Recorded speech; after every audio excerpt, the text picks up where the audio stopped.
everyone! So, meron naman tayo ngayon i-vlog. So, which is dun sa mga taong single mom na nawawala ng pag-asa na makahanap pa ng partner nila. Dahil parang feeling nila is wala nang mapato sa kanila kasi meron na silang anak.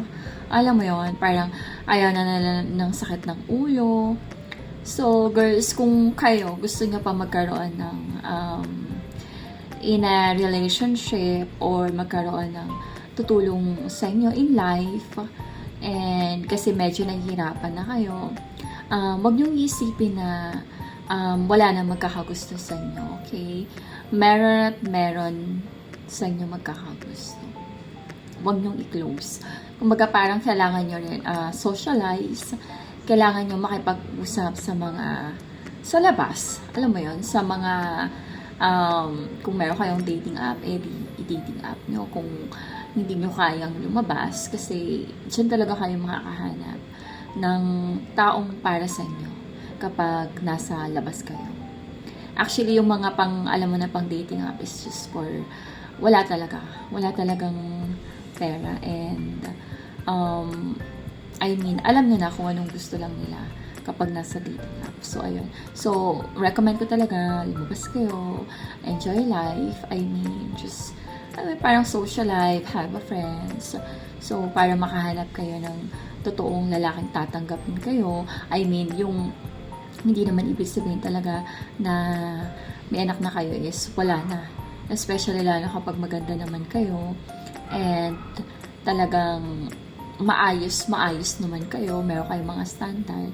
So, ayun girls, meron at meron na ibang mga lalaki dyan na, alam mo yon, sobrang aalagaan kayo.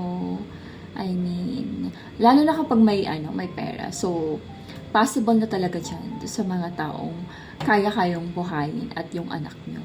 Okay? So, yun lang yung standard nyo, girls. So, wag nyo nang ulitin yung past, yung standard nyo before, okay? Taasan nyo yung standard nyo.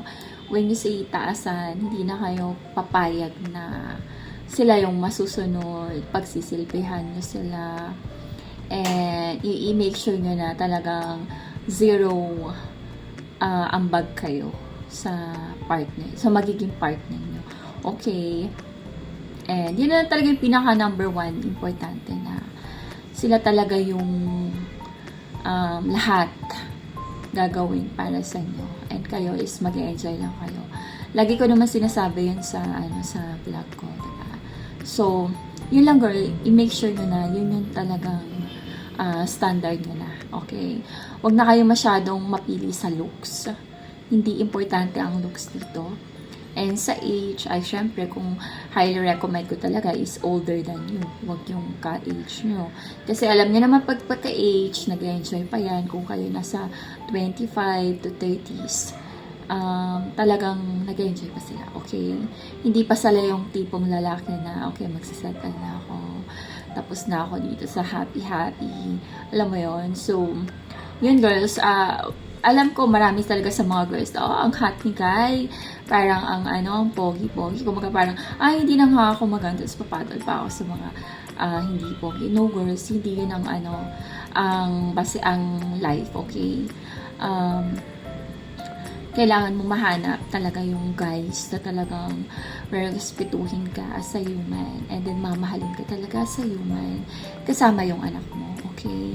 So, meron talaga girls. So, kung nakita nyo na yung red flag na parang, alam mo yun, parang hindi naman ikaw talaga yung the prize, hindi ikaw talaga yung parang Disney princess nga, wag na lang, okay?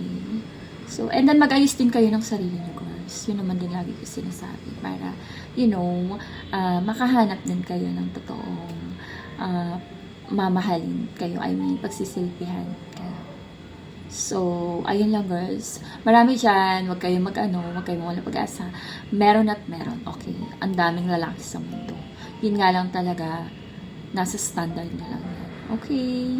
So, yun lang girls, and I hope sana nakatulong ako. And then, thank you girls for watching my live. Bye!